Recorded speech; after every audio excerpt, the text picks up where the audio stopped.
안녕하세요. 저는 30대 후반 서울에 살고 있는 한 기혼 남성입니다. 인생이 행복하면 세상이 분홍색으로 보인다고 하던데 그 문학적인 말이 요즘 따라 무슨 뜻인지 알 것 같이 느껴지네요. 너무 행복한 시간을 보내고 있는 현재. 이런 행복을 막기까지 달려온 속상한 사연들이 있어서 사연을 써보게 되었습니다. 제가 얼굴에 흉이 있어서 사람들의 시선을 잘 받는 편인데요. 혹시라도 저 같은 분들이 계시다면 제 사연을 듣고 기운을 내셨으면 해서 적어보기도 합니다. 편안한 마음으로 들어봐 주세요.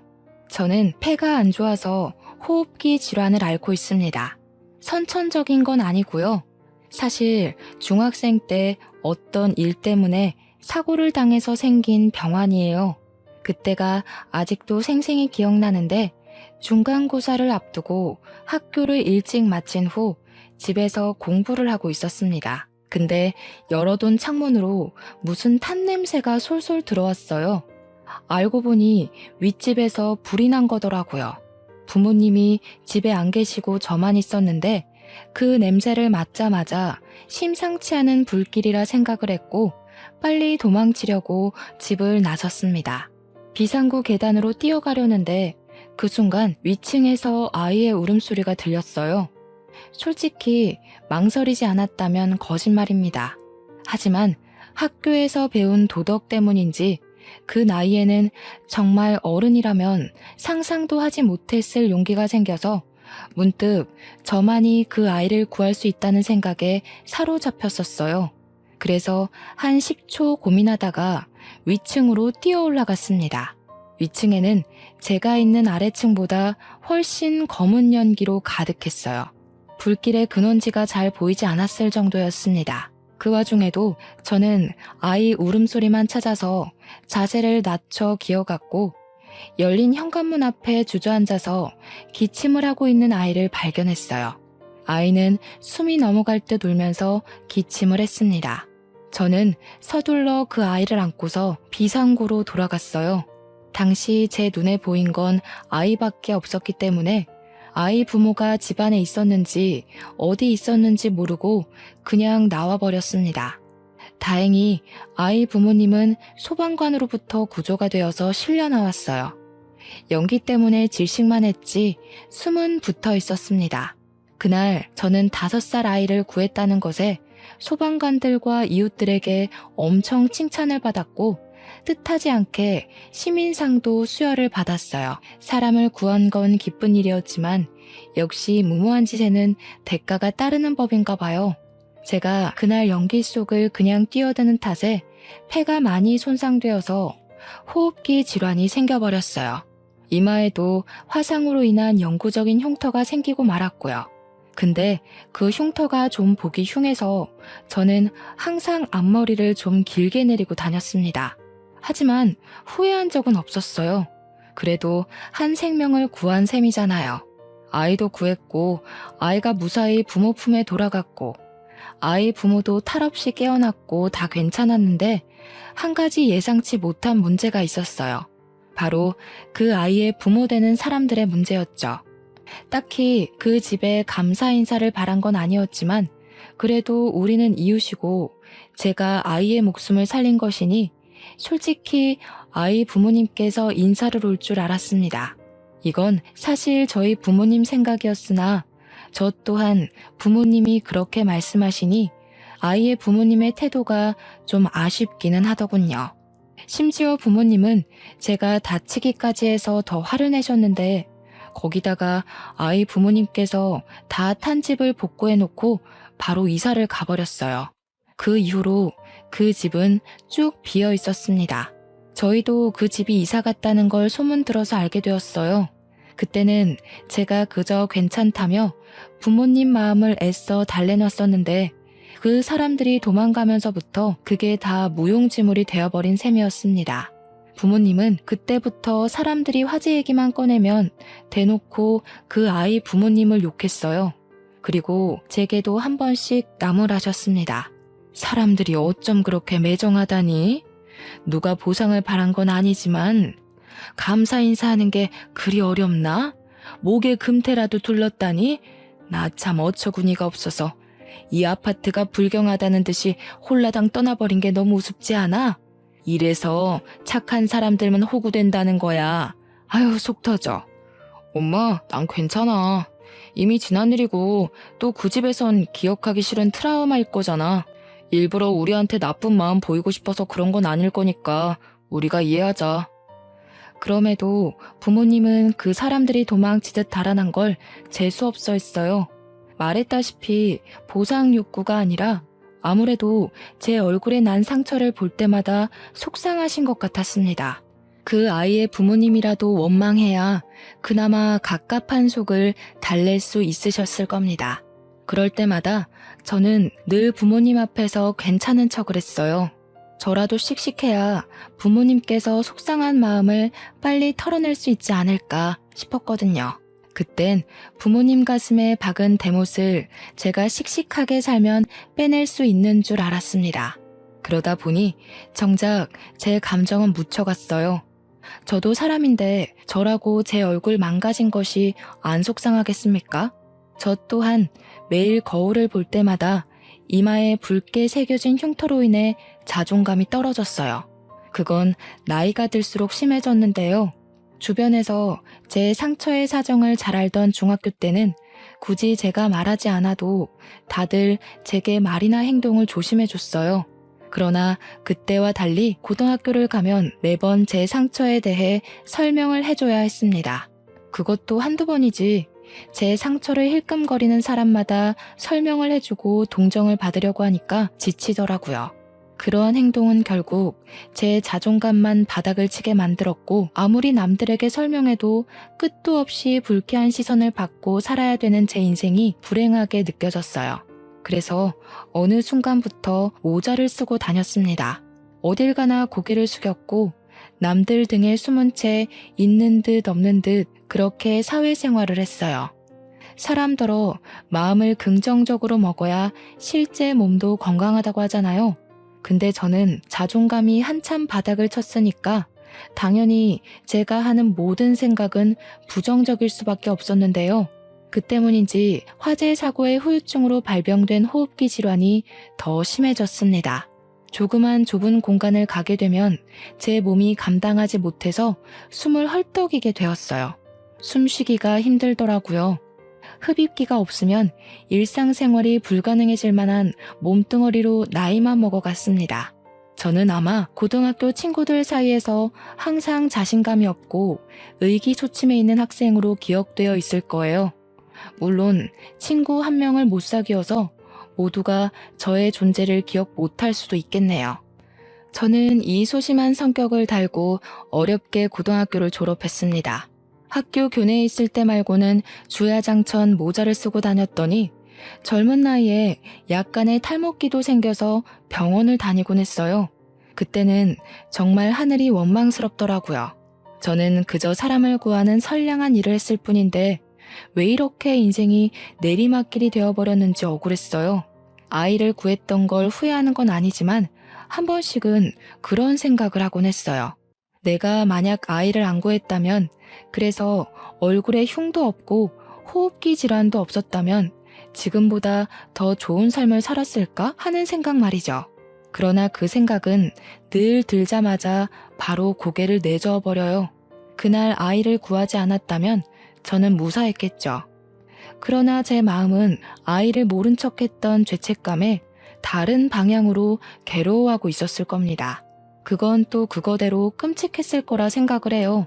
차라리 내가 소심해지는 걸 택하는 바람에 제 일생이 이렇게 이어져 오는 걸 저는 원망도 할 수가 없었습니다.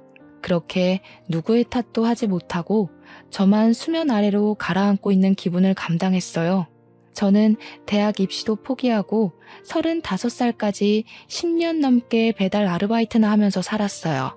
고등학교 다닐 때 얼굴 가리기 바쁜 데다가 그렇게 엉망인 속을 가지고 있었는데 어떻게 공부를 제대로 했겠습니까? 대학을 들어갈 성적에 못 미치기도 했지만 한편으로는 대학을 가서 또 제 흉터를 새롭게 볼 또래 친구들의 시선을 견딜 자신이 없었어요. 그래서 되는 대로 시작한 아르바이트가 오토바이 배달이었는데 제가 처음으로 혼자 노력해서 이룬 것이 원동기 운전면허 따는 것이었습니다. 부모님은 제가 공부를 안 하고 돈을 버는 것에 대해 마음이 안 좋으셨지만 부모님 눈에도 제가 많이 음울해 보였는지 하고 싶은 걸 하게 내버려 두셨어요. 아무래도 제가 괜찮다고 하는 걸 믿지 않았던 모양이에요. 역시 자식만 보는 부모님 눈은 못 속이나 봅니다. 저는 이왕 시작한 아르바이트를 잘 해내려고 했어요. 그러나 뭐든 처음엔 실수가 있는 법이더라고요. 제가 그만 교통사고가 나버렸지 뭡니까. 음주 차량인지 뭔지 차선을 벗어난 차를 피하려다가 전날에 온 빗물에 오토바이가 미끄러져서 온몸이 쓸리는 사고를 당했어요. 저는 그대로 바닥에 쓰러졌고 주변 사람들의 신고로 구급차를 타고 응급실로 가게 되었습니다. 다행히 어디 부러진 곳은 없었어요. 찰과상만 생긴 상황이라 저는 의식을 잃지도 않았고 그 때문에 굳이 부모님께 이 사실을 알리지도 않았습니다. 그런데요, 제가 거기서 뜻밖의 인연을 만나게 되었어요. 한 번도 뵌 적 없는 응급실 간호사였는데요. 그 응급실 간호사가 신규였는지 엄청 뚝딱거리더라고요. 제가 아플까봐 과하게 조심히 드레싱 해주는데 솔직히 엄청 귀여워서 눈길이 계속 갔습니다. 토끼같이 생겨서는 하나 할 때마다 아프면 말해달라는 말을 반복하더라고요. 그 모습이 되게 예뻐 보였어요. 그래서 저도 모르게 생각지도 못한 용기가 튀어나가 버렸습니다. 실수로 저녁 같이 먹을 수 있냐고 말을 걸어버린 거예요. 말을 뱉자마자 저 또한 깜짝 놀라서 실언을 했다고 말을 정정했는데 정작 간호사한테서 오는 대답은 저를 더 놀라게 만들었습니다. 간호사가 활짝 웃으면서 너무 좋다고 그러자고 하는 거 아니겠습니까? 자기 퇴근 시간 얼마 안 남았으니까 저더러 멀리 가지 말고 근처 카페에 있어달라고 하대요. 갑작스레 잡힌 맞선 느낌에 좀 많이 얼떨떨했습니다. 그래서 저는 본의 아니게 마음에 드는 간호사분과 저녁을 먹는 찬스를 얻게 되었어요. 그 간호사는 대화를 나눠보니 더 괜찮은 사람이었습니다. 웃기도 잘 웃고 혼자 쫑알쫑알 말도 잘하고 저와 다르게 굉장히 밝고 활력이 넘치는 여자였어요. 왠지 모르게 한참 젊은 분위기도 나서 20대인 건 알겠지만 그래도 나이를 한번 물어봤습니다. 그리고 저는 깜짝 놀라고 말았어요. 간호사 나이가 저보다 무려 10살이나 어리더라고요. 그 사실을 알자마자 속으로 좋아했던 마음을 접어버렸습니다. 35살 먹은 아저씨가 감히 25살한테 마음을 품다니 스스로 죄책감까지 느껴졌어요. 그래도 착한 간호사분은 저한테 또 어디 아프면 자기한테 물어보라고 전화번호까지 내주었습니다. 그렇게까지 신경을 써주는 것에 진심으로 고마워서 인사를 드린 후 저는 딱히 연락하지 않았어요. 감히 찝쩍거리는 아저씨로 보일 테니까 차마 그럴 수가 없었습니다. 그렇게 한 달 지났는데요. 여전히 오토바이 배달을 하면서 시간을 보내던 중에 간호사한테서 먼저 연락이 왔어요. 겨우 한번 본 게 다니까 그리 반가운 사이는 아닌데도 저는 왠지 모르게 마음이 들떴습니다. 문자는 오늘 시간 되냐고 시간 되면 저녁 같이 먹자는 내용이었어요. 그 연락을 보자마자 저는 한동안 아무런 생각도 할 수가 없었습니다. 벙쪘다는 기분이 이런 건가 싶었어요. 저녁 먹을 이유가 없는데 왜 나한테 이런 연락을 하셨나 이해가 안 갔거든요. 그런데 간호사는 제가 답을 주지 않아도 한 번 더 문자를 보내왔습니다. 저녁으로 소고기 먹고 싶다고 한우 맛집에 같이 가자고 하더라고요. 너무 감사한 제안이지만 솔직히 저는 좀 부담되었어요. 간호사분이 사귀자고 한 건 아니지만 10살 어린 여자랑 노는 것 자체만으로도 양심 찔렸거든요. 그렇다고 제가 거절할 건덕이나 자격은 또 없다고 생각했습니다. 그런데도 약속을 잡을 수밖에 없던 핑계를 저 혼자 생각한 뒤 간호사분의 제안을 허락했어요. 그때부터는 약속 시간만 기다려졌습니다. 어느 순간 제가 설레고 있다는 것도 깨달았어요. 오랜만에 만난 간호사분은 여전히 귀여웠고 진짜 토끼라도 되는 것처럼 하얀 옷이 무척 잘 어울리는 차림이었어요. 처음 밥을 먹었을 때와는 또 다른 기분이었습니다. 처음에는 치료에 대한 감사의 의미로 제가 밥을 대접했다고 생각할 수 있었는데, 두 번째는 완전 데이트나 다름없는 만남이라서 떨렸어요. 그런데 저를 더 숨 못 쉬게 만들었던 건 간호사분의 적극적인 태도 때문이었습니다. 저녁을 다 먹고 이제 그만 헤어지려고 꿈을 대던 그때 간호사분이 얼굴을 붉히며 저를 탁 째려봤어요. 다짜고짜 저한테 눈치 없다고 볼멘 소리를 하더라고요. 지난날 폰번호를 줬던 걸 언급하더니 그게 진짜 내 건강을 위해서 준 거 같냐고 따지듯 묻는 거 아니겠습니까? 그러면서 저더러 여자 안 사귀어봤냐고 옷소리냐고 하네요. 그때 제가 했던 말이 죄송하단 말이었는데 그것 때문에 그분에게 한동안 놀림을 좀 받았었습니다. 그게 못소린 저를 놀리는 말이긴 해도 어찌 보면 간호사가 제게 고백한 것과도 같아요. 솔직히 나이 차이를 생각하면 거절하는 게 맞지만 저는 그러지 못했습니다.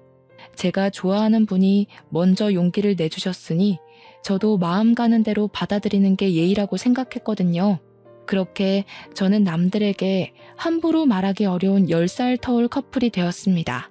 제 인생 첫 연애가 그렇게 시작이 되었어요. 예비 신부가 된 그녀는 연애를 하면서도 애교 많고 저한테 더 잘해주려고 노력하는 게 보였어요.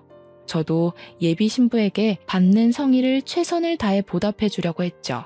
그런데도 한 번씩 찾아오는 현실 타격은 저를 기죽게 만들었습니다. 솔직히 나이 차이를 받아들이기가 미안하더라고요. 둘 다 성인이긴 해도 괜히 제가 죄를 짓는 기분이 들었다고나 할까요? 예비 신부 나이엔 굳이 제가 아니어도 괜찮은 또래 남자친구를 잘 만날 수 있을 것 같았거든요. 물론 이런 마음을 갖고 있는 것도 미안한 일이었지만 그녀의 부모님을 생각한다면 제 존재가 민폐 같다는 생각을 가끔씩 합니다. 근데 제가 이런 생각을 갖고 있다는 걸 예비 신부가 눈치챘나 봐요. 언젠가부터 저를 좋아하는 이유를 말해주었는데 그 중에서 가장 인상 깊었던 말은 응급실에서 저를 처음 보고 한눈에 반했다는 말이었어요. 그날 치료를 자신이 아닌 다른 간호사가 올 수 있었는데 일부러 예비 신부가 제 치료를 맡았다고 하더라고요. 제가 예비 신부를 보기도 전에 자기가 먼저 보고 반한 거니 저더러 미안해하지 말라는 게 예비 신부의 말입니다. 예비 신부가 해주는 위로의 말을 듣고 제가 남자로서 얼마나 창피한 걱정을 하고 있었는지를 느꼈어요. 저희는 서로 잘해주려고 노력하는 사이였다 보니 3년 동안 만나면서 한 번도 다툰 적이 없었습니다. 그렇게 만나오면서 제 성격에 좀 많은 변화가 찾아왔는데요. 예비 신부 덕분에 어두웠던 제 성격이 많이 밝아졌다는 게 어느 순간 느껴졌어요. 저는 말씀드렸다시피 사고로 인해 생긴 후유증 때문에 매사에 비관적이고 소심한 편이었거든요. 그런데 긍정적인 예비 신부를 만난 덕분에 저도 뭔가 할 수 있는 사람이란 걸 깨달았어요. 예비 신부가 배달하는 저를 보고 어느 날 전문직을 가져보는 게 어떠냐는 말을 하더라고요. 제가 사고 날까봐 늘 노심초사하고 산다는 예비 신부 말이 멈춰있던 제 장래를 다시금 움직이게 해줬습니다. 저는 고졸을 뽑아주는 회사에 지원서도 넣어보고 딸 수 있는 자격증 등을 알아보면서 배달 아르바이트를 벗어날 방법을 찾았어요.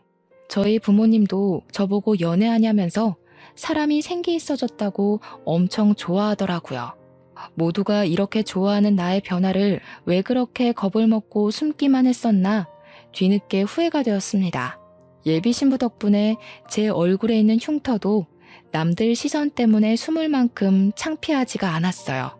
정말 괜찮아진 건 아니지만 타인의 눈초리를 극복할 만한 여유가 생긴 느낌이었습니다. 예비 신부를 만나고 긍정적으로 변하는 제 모습이 저도 마음에 들었어요. 꾸준히 지원서를 넣다 보니 정규직은 아니지만 중소기업 계약직으로 취직이 되었는데 그것만으로도 제게는 경사나 다름없었습니다. 그제야 사람처럼 번듯한 직장인으로 하루하루를 보냈어요. 저를 이렇게 발전시켜준 예비 신부와도 기약 없는 미래에 대해 약속도 했습니다. 커플들이면 얼마든지 의논한다는 아이 몇 명 낳을 건지, 결혼식 어떻게 할 건지, 신혼여행 어디로 갈 건지 등등의 환상 말입니다. 직장 생활에 적응이 되어가면서 동시에 예비 신부랑 행복하게 가정 꾸려서 잘 살고 싶은 욕심도 점점 커져갔어요. 나이 차이가 여전히 마음에 걸리긴 했지만 제가 미안한 만큼 노력하기로 했으니 그건 더 이상 문제 삼지 않았습니다. 그런데 어느 날이었어요. 예비 신부가 연락 와서는 대뜸 큰일 났다고 목소리를 떨더라고요. 왜 그러냐고 물어봤더니 예비 신부 엄마가 나랑 연애하는 걸 알게 됐다는 거 아닙니까? 우리 나이 차이를 듣고서 예비 신부 엄마가 뒤로 넘어가려고 했다네요. 그러면서 더 볼 것도 없다고 당장 헤어지라고 했는데 예비 신부가 싫다고 우겼다는 거 아닙니까? 거기다 대고 저는 확신을 줄 수가 없었어요. 예비 신부를 진심으로 책임지려고 했던 제 의지는 쉽게 금이 가고 말았습니다. 왜냐면 예비 신부 엄마의 마음을 이해했기 때문이에요. 아직 정식으로 인사도 안 드렸는데 벌써 의기소침해버렸어요. 그런데 그 뒤로 던져져 오는 예비 신부 말에 저는 또 한 번 당황하고 말았는데요. 오히려 기회일지도 몰라. 오빠, 우리 엄마랑 같이 밥 먹자. 엄마가 오빠를 잘 몰라서 그래. 직접 보고 대화하다 보면 엄마도 분명 우리 허락해 주실 거야. 그 소리를 듣는데 저는 영 확신이 안 섰습니다. 저 그렇게 잘난 놈 아니라는 거 제가 제일 잘 알거든요. 얼굴에 흉 있는 건 물론 화재 사고 탓에 몸 상태도 안 좋고 나이는 많은데 모은 돈은 없고 직장도 변변찮고 그런 아저씨 같은 남자가 한참 청춘인 딸을 넘본다면 제가 예비 신부의 엄마라고 하더라도 저를 도둑놈 취급했을 것 같아요. 그래서 저는 예비 신부의 제안을 거절했습니다. 제 생각이 이렇다는 걸 말해줬어요. 그랬더니 예비 신부 입장에선 저의 용기 없는 태도만으로는 약속을 파할 이유가 안 되었나 봅니다. 예비 신부는 오히려 자신의 직감을 믿으라면서 약속을 덜컥 잡아버렸어요. 할 수 없이 예비 신부 엄마를 만나야 했습니다. 그래도 최대한 잘 보이고자 새 옷도 사입고 예비 신부 엄마에게 드릴 작은 선물도 준비했어요. 사실 예비 신부가 이혼 가정입니다. 그래서 예비 신부 엄마한테 점수를 딴다면 마음 편히 예비 신부와 미래를 그릴 수 있었어요. 그래서 제가 더 긴장을 하기도 했습니다. 그러나 예상했던 대로 어머님은 저를 진짜 싫어했습니다. 그래도 나름 늙어 보이지 않으려고 예비 신부가 맞춰주는 코디로 입고 나갔는데 애초에 어머님한테는 그게 문제가 아니었던 거예요. 그쪽도 우리 딸이랑 안 어울린다는 거 알죠? 모를 리가 없을 텐데 딱 봐도 삼촌 조카 사이 같구먼. 가볍게 만나는 것까진 간섭 안 할 테니까 결혼은 당연히 안 된다는 거 알아요? 어머님은 제 선물을 받지도 않고 자리에서 일어났어요. 저는 아무 말도 할 수 없었고 예비 신부는 어머님을 붙잡으면서 더 얘기해보자고 매달렸습니다. 넌 왜 갑자기 안 하던 짓을 하고 그러니? 10살 많은 아저씨한테 시집이 가고 싶어? 직장이 제대로 된 것도 아니고 나이를 이만큼이나 먹었는데도 너보다 잘난 게 없잖아. 내가 너 이런 남자한테 시집 보내려고 소중하게 키운 줄 알아? 얼른 마음 접어. 예비 신부는 자기 나름대로 성질이 났는지 어머님한테 대들려고 했어요. 상황이 악화될 것 같아서 저는 지켜보지만 않고 자리에서 일어났습니다. 바로 어머님 앞에가 무릎을 꿇었어요. 제가 많이 부족하고 못난 놈인 거 압니다. 이런 저를 이만큼이나 끌어올려준 사람이 예은이에요. 예은이는 저를 살려준 거나 마찬가지입니다. 어머님, 저 예은이를 위해서라면 제 목숨 내놓고서라도 뭐든 다 할 수 있어요. 어머님이 어떤 마음으로 저희를 반대하는지 알지만 저 한 번만 믿어주시면 안 될까요?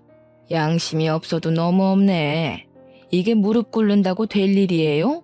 나한테는 내 자식 인생이 걸린 일이라고요. 아니 그리고 사정을 할 거면 그 얼굴에 흉터나 수술하고서 나타나던가.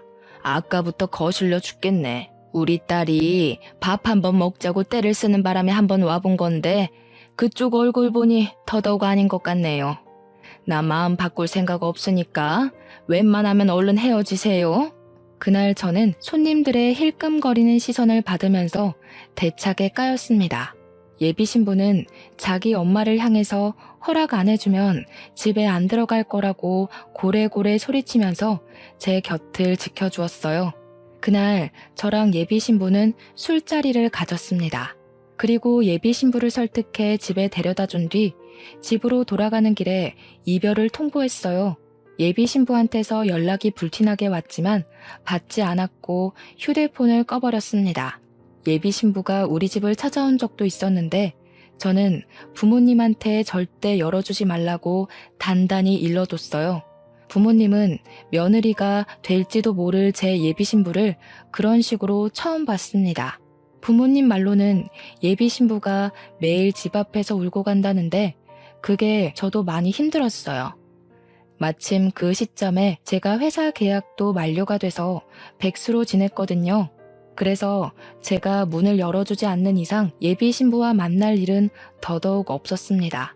그렇게 은둔형 외톨이처럼 집에 짱 박혀서 만화책만 읽고 있으니 부모님이 날이 갈수록 저를 한심하게 보았어요. 예전에 네가 그렇게 지낼 때는 사고 트라우마 때문에 어쩔 수 없다고 생각했어. 그런데 지금은 뭐니?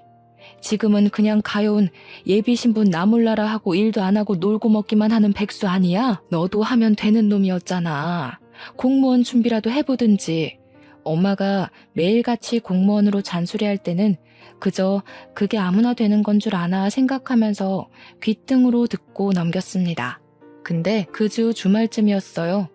여전히 제 전화기를 괴롭히고 있던 예비 신부의 문자가 왔었는데요. 평소엔 읽고 무시하면서 가슴앓이를 했었습니다. 그러나 그날 온 연락만큼은 무시할 수가 없더라고요. 예비 신부 하는 말이 자기 엄마가 그랬는데 제가 공무원같이 안정적인 직장이 있으면 저와 예비 신부의 관계를 결혼까지 허락해준다고 했다는 거 아닙니까? 그러면서 예비 신부가 자기를 위해서 한 번만 노력해줄 수는 없냐고 마지막 애원을 짜내서 보낸 문자였어요. 그때부터 저는 다시 희망을 갖고 바로 다음날 공무원 시험 준비에 돌입했습니다. 예비 신부한테 답장도 해줬어요. 공무원 합격하면 그때 당당하게 만나겠다고 당장은 만남을 미뤘습니다. 그렇게 9개월 동안 정말 앞만 보고 달렸어요. 제가 공무원 한다고 하니까 부모님이 적극적으로 지원해 주셨습니다. 덕분에 9개월 만에 9급 공무원 합격이란 영광을 얻게 되었어요. 우리 엄마가 엄청 좋아하더라고요. 그거 보라면서 하면 되는 거 아니냐고 말이죠. 기쁜 건 저도 마찬가지지만 엄마한테 한 가지 미안한 게 있었는데 사실 제가 이 공부를 예비 신부 때문에 한 거잖아요. 본의 아니게 찬물을 끼얹은 셈이었지만 말했습니다. 엄마, 사실 예비 신부가 시켜서 공무원 공부 시작한 거야. 미안해. 엄마 아들 진짜 호구 같지?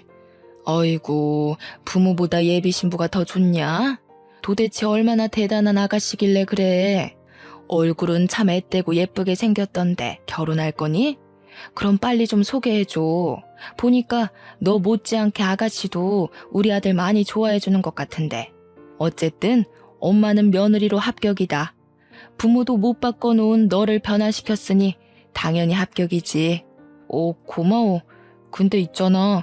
엄마도 나를 도둑놈이라 생각할지도 모르겠는데 사실 예비 신부가 나보다 10살 어려. 어머, 뭐? 우와, 우리 아들 능력이 그렇게나 좋았어? 도대체 어디서 그렇게 예쁘고 참한 아가씨를 꼬셨대? 우리 아들도 이 엄마한텐 물가에 내놓은 애 같은데 그 아가씨는 완전 아기 같겠다. 엄마가 딸이 너무 갖고 싶었거든. 너무 기대된다. 언제 밥 먹을까? 제 얘기를 들은 엄마는 좀처럼 들뜬 마음을 감추지 못했어요. 10살 차이라고 말해줘도 별로 놀라는 기색도 없었습니다. 아무래도 10살 어린 배우자 집안이 좀 더 타격이 크겠죠. 아무튼 그래서 예비 신부와 재회를 하자마자 얼떨결에 저희 집 인사 날짜도 정해버렸습니다. 부모님한테 예비 신부를 인사시켜 주었어요. 그랬더니 엄마가 상상 이상으로 예비 신부를 너무 좋아해줘서 제가 다 민망했습니다. 그럼에도 말릴 수 없었던 건 예비 신부 또한 저희 부모님을 너무 좋아해줬기 때문이었어요. 양쪽 다 초면인데도 예비 신부는 마치 우리 집에 몇 번 와본 사람처럼 해맑게 부모님 뒤를 쫓아다녔습니다. 그런 예비 신부가 너무 사랑스러웠는지 엄마는 끝내 파격적인 제시를 했어요. 예은이가 우리 집 식구만 돼주면 이 엄마가 집도 바로 해줄 수 있어. 너희 아직 집 살 만한 돈 못 모았잖아. 합가는 불편하니까 꿈도 꾸지 말고 신혼 분위기 제대로 즐기게 바로 분가해라. 좀 당황스러워서 저도 모르게 엄마가 무슨 돈이 있어서 집을 해준다고 하냐고 조용히 물었는데요. 제가 몰랐던 사실이 하나 있더라고요. 엄마가 외할아버지한테 받은 아파트가 있는데 여태 그걸 월세 주면서 갖고 있었대요. 계약 기간 끝나면 저희더러 들어가서 살라고 하대요. 너무 좋아요, 어머님. 그 아파트 정말 비싼 곳 아니에요? 저희 집 평편으로도 감히 꿈도 못 꾸는데 정말 감사합니다. 제가 남편복, 시댁복을 단단히 타고났네요. 저는 저도 몰랐던 엄마 재산을 알고서 벙쪄있느라 잠시 아무 말도 못했습니다. 그 와중에 예비 신부는 너무 좋아하면서 빨리 결혼하고 싶다고 하는데 그걸 보니까 솔직히 저도 결혼이 막 기다려지더라고요. 그래도 아직 한 가지 걱정되는 건 예비 신부 엄마였어요. 혹시 내가 공무원 못 해낼 거라 생각해서 예비 신부랑 영영 떼어놓으려고 그런 제안을 한 건 아닌가 싶었거든요. 그게 맞는다면 분명 다른 이유를 다시 대서라도 끝까지 저랑 예비 신부를 반대할 거라 생각했어요. 그러나 저의 이런 생각 또한 착각이었습니다. 어머님은 뱉은 말에 책임을 지시는 분인지 제가 공무원 합격했다고 하니까 상견례를 하자고 하더라고요. 그때 이미 저랑 예비 신부는 이제 다 되었다고 생각을 했어요. 그래서 기쁜 마음으로 날짜 잡고 양가 집안이 만날 한정식 집을 예약했습니다. 이제 어머님은 제게 장모님이나 다름없었어요. 오랜만에 만난 예비 장모님은 저희 집안과 대화하는 내내 표정이 그리 밝지 않았습니다. 왠지 모르게 예비 장모님이 뭐 하나 터뜨릴 것 같이 불안한 아우라를 풍겼어요. 아니나 다를까 예비 장모님이 결국 상견례 자리에서 실수를 하고 마는데요. 다들 알 거라 생각하지만 혹시나 해서 한 번 더 말할게요. 딸 가진 입장에서 10살이나 많은 사위 얻게 돼서 참 마음이 안 좋아요. 그래도 사돈 쪽에서 대출 하나 없이 집 해온다고 했으니 그것 때문에 허락해주는 겁니다. 쥐뿔도 없었으면 끝까지 반대했을 거라는 거 알았으면 해서요. 이쯤이면 부모님도 제가 환영받지 못했던 사위라는 걸 단번에 알았을 겁니다. 그 말을 듣고 저는 저희 부모님께 참 면목이 없었습니다. 내가 못나서 내 부모님까지 욕먹게 하는구나 싶었어요. 예비 신부가 뒤늦게 예비 장모님을 말렸지만 그건 이미 찬물 끼얹은 분위기를 더 얼게 만드는 일밖에 안 되었어요. 저는 차마 부모님을 볼 수가 없어서 고개를 들지 못했습니다. 그때였어요. 엄마가 제법 차분한 목소리로 예비 장모님의 실언을 가볍게 받아쳤습니다. 알지요. 저도 딸은 없지만 딸 가진 부모 입장에서 얼마나 아깝겠어요. 근데 세상에 아깝지 않은 자식이 어디 있겠습니까? 제 입장에선 며느리 될 아이가 너무 이쁘긴 하지만 저도 제 아들 보내는 거 당연히 아까워요. 제가 얼마나 애지중지 키웠다고요. 그러니까 사부인도 이왕 결혼 허락하기로 마음 먹었으면 서로 잘 지내보도록 노력합시다. 엄마 말에 예비 장모님도 뭔가를 느꼈는지 아무 말이 없었습니다. 조용히 고개만 끄덕이셨어요. 그런데도 예비 장모님은 계속 제가 마음에 안 들었나 봐요. 계속 사람을 시험해 보려는 느낌이 없지 않아 있었습니다. 이번엔 이마에 흉터로 딴죽을 걸었거든요. 참, 아드님이 흉터가 있던데 어릴 때 사고를 좀 크게 쳤나 보죠? 얼마나 까불고 다녔으면 얼굴에 상처가 있어요? 웬만하면 성형외과를 데려가시지 보기 흉하게. 이제 우리 딸이랑 결혼하는데 우리 딸까지 괜히 욕먹는 거 아닌가 몰라요. 제가 못마땅하니까 예비 장모님 말투는 할 수 없이 삐딱하게 나왔어요. 그걸 알면서도 저는 이 결혼이 하고 싶었습니다. 온전히 사랑하는 예비 신부 때문이었죠. 근데 제가 욕먹는 게 곧 부모님을 욕보이는 것과 같다고 생각을 하니 그건 좀 참기가 힘들더라고요. 솔직히 예비 장모님이 조금만 더 무례하게 굴면 자리를 파할 생각까지 했습니다. 그런데 이제부터 정말 생각지도 못한 사실이 밝혀졌어요. 아니요, 흉터는 저희 아들이 까불다가 그런 게 아니고요. 사람 구하다가 생긴 겁니다. 옛날에 어린아이를 불길에서 구하다가 얼굴에 화상 입고 폐도 좀 안 좋아요. 저도 하나 있는 아들이 불길 속에 들어갔다는데 내내 이 흉터를 보면서 어디 마음이 편했겠나요? 그래도 한 생명을 구하고 생긴 영광의 상처인데 사돈이 좀 좋게 봐주셨으면 좋겠네요. 엄마는 무례한 예비 장모님 앞에서 끝까지 교양을 잃지 않았습니다. 그런 엄마를 생각해서라도 저 또한 최대한 참고 있었는데 그 순간 예비 장모님이 손에 들고 있던 젓가락을 떨어뜨렸어요. 엄청 사색이 된 얼굴로 당황하더라고요. 그러면서 저희 엄마한테 묻는 말이 그 사고가 났던 아파트가 어디 아파트였냐고 묻는 거 아닙니까? 그래서 엄마가 말해줬어요. 현재는 이사를 가고 다른 곳에 살고 있다는 것까지요. 그러니까 예비 장모님이 이제 손까지 떨면서 입을 막더라고요. 하얗게 질린 얼굴로 혹시 불난집이 1204호가 아니냐 하대요? 그 당시 불난집 호수는 아파트 주민 전체에게 소문이 났었기 때문에 잊을 수가 없는 숫자였어요. 저랑 엄마는 그 집 호수를 어떻게 아냐고 되레 예비 장모님한테 물었습니다. 어머나 세상에, 어떻게 이런 일이 있을 수가 있어? 그 집이 우리 집이었어요. 우리 애 살려준 사람이 웬 어린 소년이었다고 했는데 그게 설마 김서방 자네였던 거야? 아이고야 세상에, 이게 무슨 일이야? 예비 장모님이 하는 말에 그 자리에 있던 저희들은 전부 다 놀라서 아무 말도 못했습니다.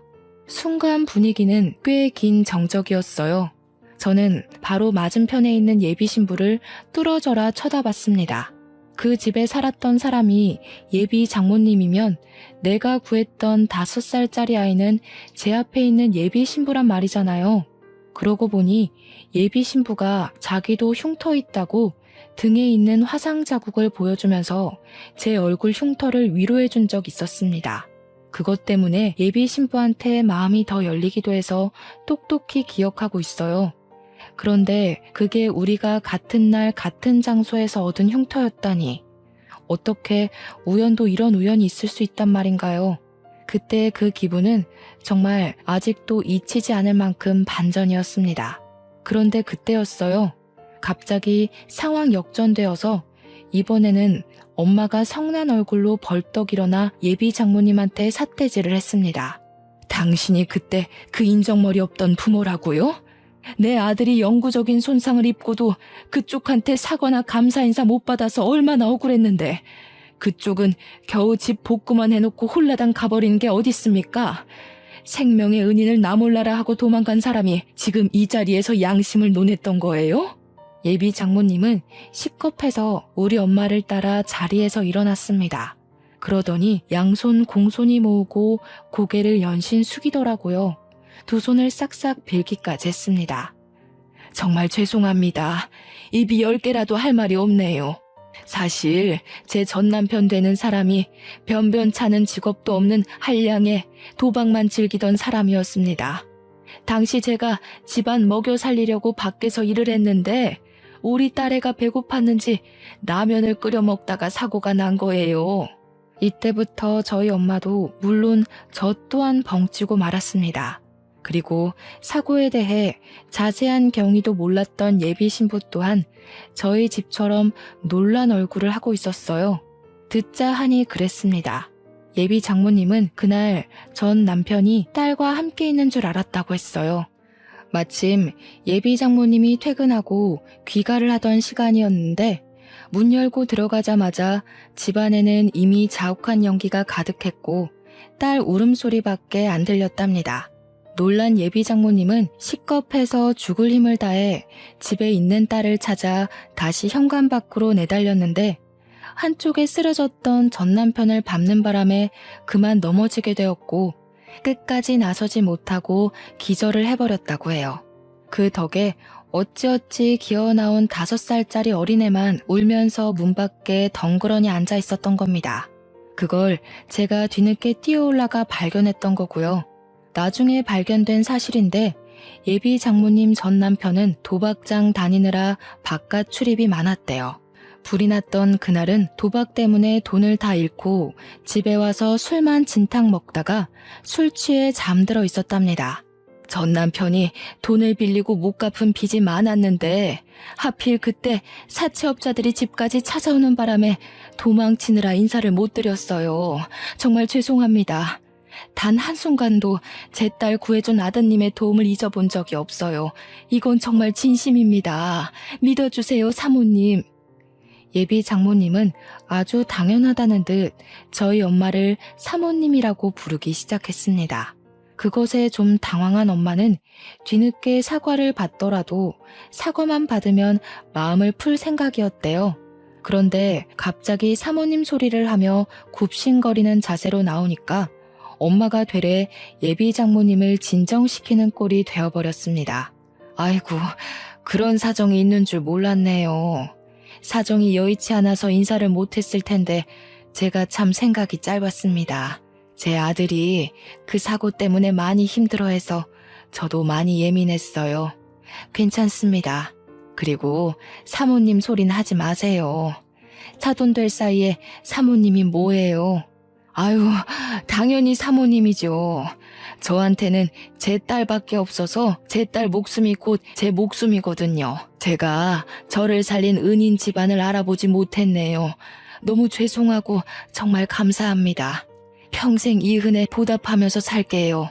저희 집은 살아생전 다시는 받지 못할 감사 인사를 뜻하지 않게 38살이 넘어서야 받게 되었습니다. 기분이 정말 이상했어요.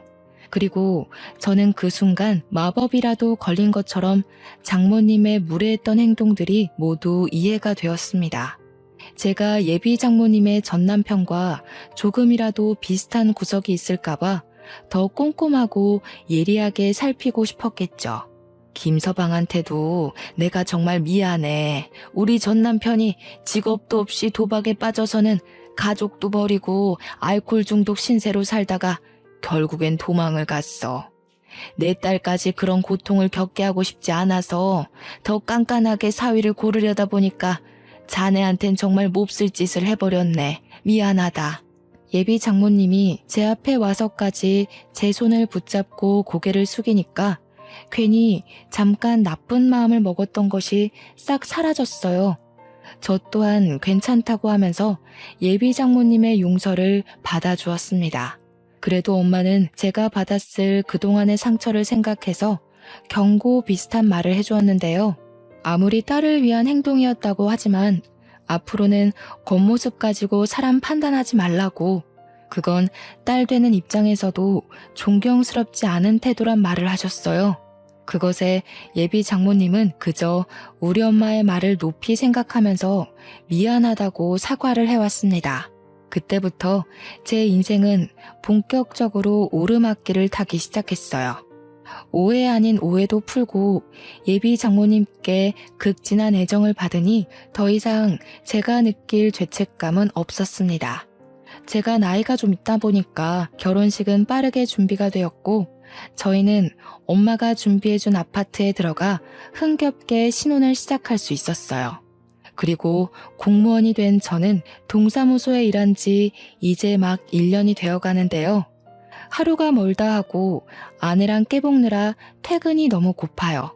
이대로만 지내도 너무 즐겁거든요. 그런데 글쎄 제게 더 큰 행운이 찾아온 거 아니겠습니까? 바로 어제 우리 예쁜 아내가 저 퇴근하고 오자마자 수줍게 무언가를 내밀더라고요.